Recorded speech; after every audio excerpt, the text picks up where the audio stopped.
So, just wanted to share something with you today that I think is,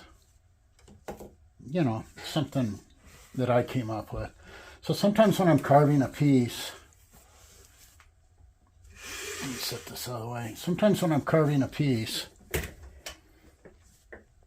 I want to be able to have a different form of access. Yeah, I can move it like this, but I'm limited at how much I can move it like this because I want to get in here and pull this down and pull this down.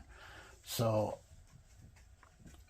I want to be able to look at it in a different way.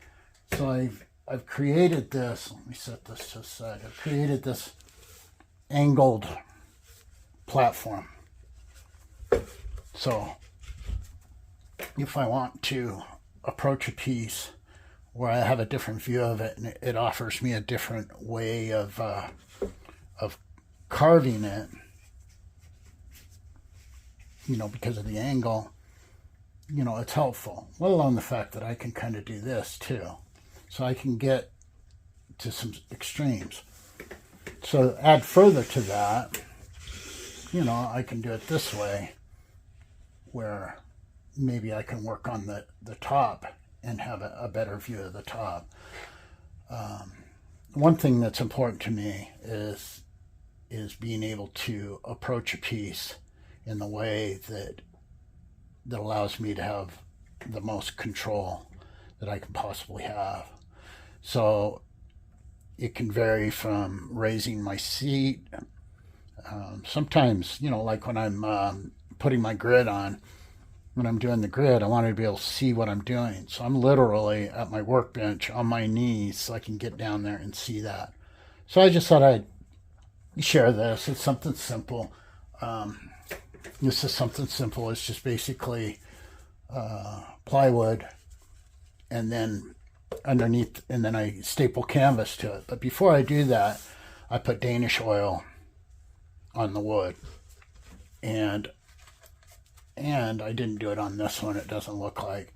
But a lot of these, I actually put some plastic on. And then I put the canvas on. I staple it on. That way, I don't have the problem of the wood warping. Now on this one, I put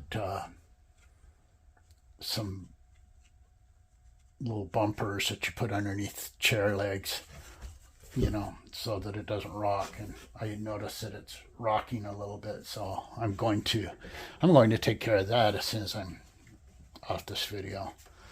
So just little things make a big difference. And that's one thing that I've always, sometimes I think I should have become an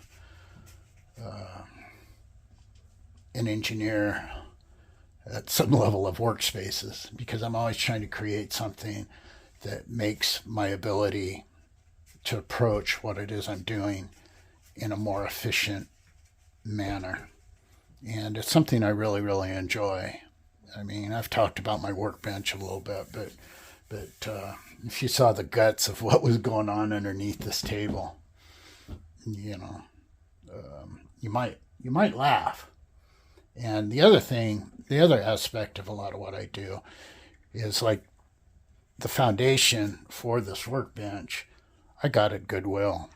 I just purchased it at a secondhand store and was able to formulate it into a table that's efficient for me. So anything to save a little bit of money. So just a bit of a tip. Everybody take care.